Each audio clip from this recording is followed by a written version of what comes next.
Every stupid cult, every superstition-ridden religion, every kind of ignorance in the world, all results from not realizing that our perceptions are gambles.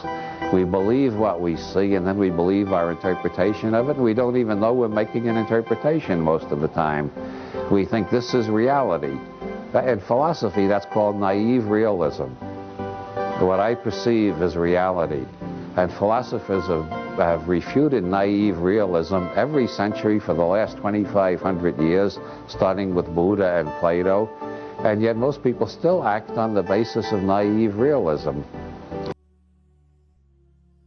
www.hoodmystic.com. Leave your ego at the door. Peace. Got a real quick soul talk with y'all. We're going to talk about quantum physics and symbols. Until you make the unconscious conscious, it will direct your life and you will call it fate. Carl Jung. What he's trying to say is that inside of us, we have an unconscious mind that's 30,000 more times more powerful than our conscious mind. And by not utilizing it, it's going to drive us. By not directing it, it's going to drive us. We're going to do things that we don't normally want to do. We're going to be in relationships we don't want to be in. We're going to do stuff. We're just going to be subjugated and imposed on, and we don't even understand. And if we don't understand it, we'll cast fingers and we'll point blame and we'll say he did it, she did it, the white man did it, the black man did it, everybody else did it except I did it. So until you understand that your mind is more powerful than anything that could be fathomed, until you take those walls down, you'll never be able to see how you'll be able to take control of your life. Do you know the inner language of your subconscious? Have you ever been taught it? Have you ever went to school for it? What is the language of your subconscious, and how do you talk to this larger part of you? And why is it so difficult to talk to this other side of you? Well, it's found in the battle between classical and quantum. Classical theory hopes to predict the world in simple variables, while quantum reality says it might be 400,000 different variables. So this conversation is to get you into your own power, get you into your own behavior, control your own behavior so your behavior aligns with your goals. And once your goals and your behavior meet, then you'll be feeling successful, okay? Over and over again. Because if you really think about the way of the world and how people are acting, all irrational, your close friends ain't your close friends no more. You don't even see them no more. It's real weird out here with people. But with you personally, you need to figure out what you gonna do about the situation at hand. Because we've entered into a quantum realm and a quantum understanding that's easily explained in the double slit experiment that says once you put a particle or a wave through a particular observation, it acts differently. So your mind, your world, your life, the trees, your baby daddy, when you look at her, she's gonna act different versus if you never were looking at her. She not sneaky, he not sneaky, it's quantum. So being in a quantum world, one would have to have quantum cognition. And quantum cognition is simply stating that you just understand that complementary situations require a primary understanding of your primary premise. Very simply, the questions that you ask create the answers in your waking life. Very simply, if you ask no questions, you get no answers. If you ask questions and trying to deter the answer, then why the hell is you asking the question? Case in point, when will I have a lot of money? You're already implying that you're going to have a lot of money, so space and time doesn't exist. So the subconscious says now.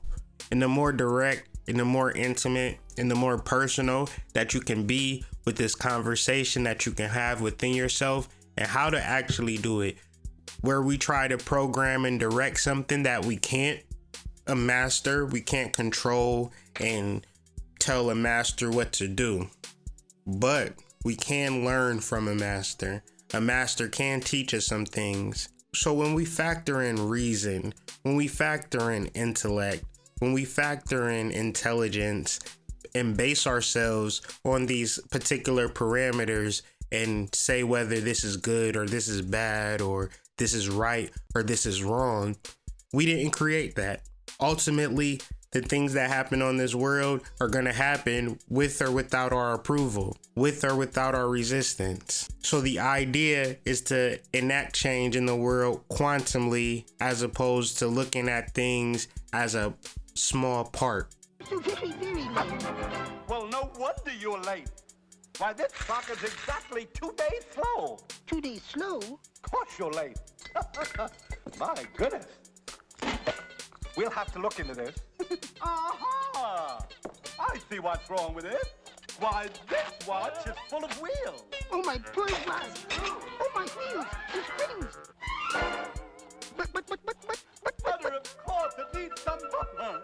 Butter! Butter! But butter? Butter, oh, thank you, butter. Yes, that's fine. Oh, no, you'll get crumbs in it. Oh, this is the very best butter. What are you talking about? Tea? Tea? Oh, I never thought of tea, of course. No. Tea. No, not tea. Sugar? Sugar, 2 spoons. Yes, 2 spoons, thank you, yes. Please, be careful. Jam? Jam, I forgot all about No, jam. no, Just not shows you what a jam. place to do. Mustard? Mustard, yes, but mustard? Don't let's be silly. Lemon, that's different. That's there. That should do it. Look at that. Going out. Oh, my goodness. Oh, dear. Oh, my. Look at that. I can't understand it. Bad watch, With the bad best watch, butter. bad Oh, watch! look. You think the tea oh, my. There's only one way to stop a bad watch. Another way to master the subconscious mind is to observe time. When you observe time, you get in front of it and you're able to predict what happens in that moment by being conscious of time. To be caught up in time, to be to have time labeled for you as if that's a thing. That's not a real thing.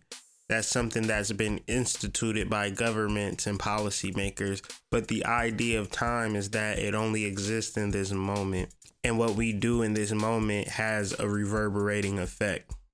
The same way if you drop a pebble into a glass of water, the reverberating effects will reverberate. And this is the moment now. When we take the moment now into consideration and we choose to act in each moment in relation to our initial point of reference, we are understanding that we are in control of our lives. But when we never take accountability of the moment now and we kind of get lost in the moment now and get caught up in our schedule, get caught up in our things that we're doing, the time that we're spending time, and not really fully observing it and appreciating it and realizing that it is a crucial moment and a crucial event that we could actually do a lot of different things.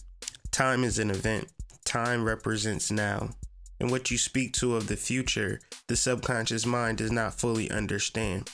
For you to embody something over time and speak the proper symbology to the unconscious mind, it would then accept it and understand it to be an actual rule and something that needs to happen.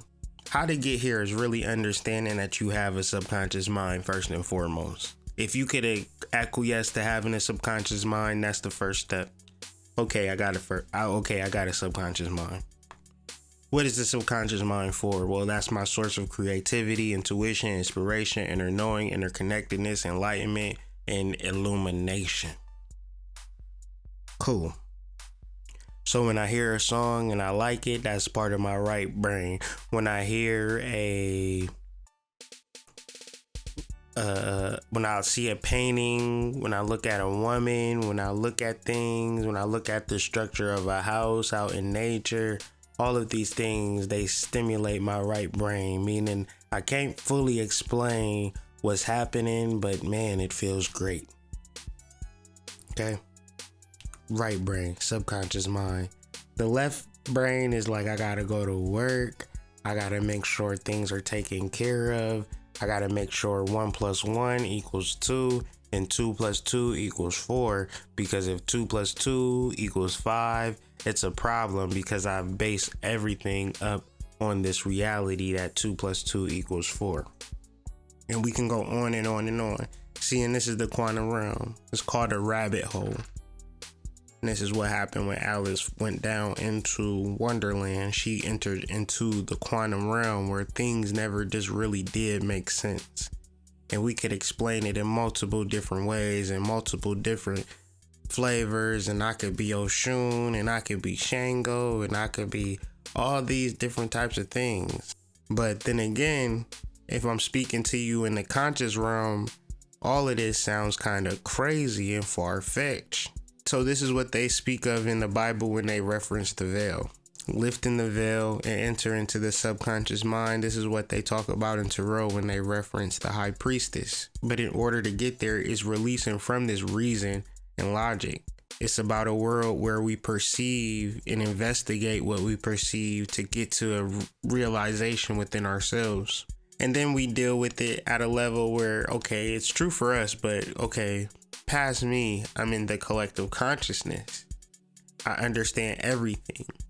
Anything that's ever been learned, all things that have ever been accessed by anybody in the world, I'm connected to. Once again, sounds very far-fetched. What do you mean you connected to everything that everybody's ever did and ever learned? You can't get there within the left brain mind. The left brain mind only see things as parts. The right brain sees things as wholes. And once you fully engage with the subconscious mind, that isn't enough. You got to know how to communicate with it, because we all can speak to somebody having vivid dreams and being psychically in tune, but they crazy. It takes over their lives even in that space. They're afraid of it. How many people you know with psychic gifts, but they're afraid of them? So we have to use our left brain in a rational, practical, logical way within ourselves by using symbology. That's just the reality. Figuring out what symbols work for you, figuring out the languages that work for you, everything that responds and resonates with you. What radio station do you want to hear? Because I want to listen to talk radio don't mean that everybody got to listen to talk radio. So why would I tell everybody to listen to talk radio? I would say figure out what radio station resonates with you and then tune into it.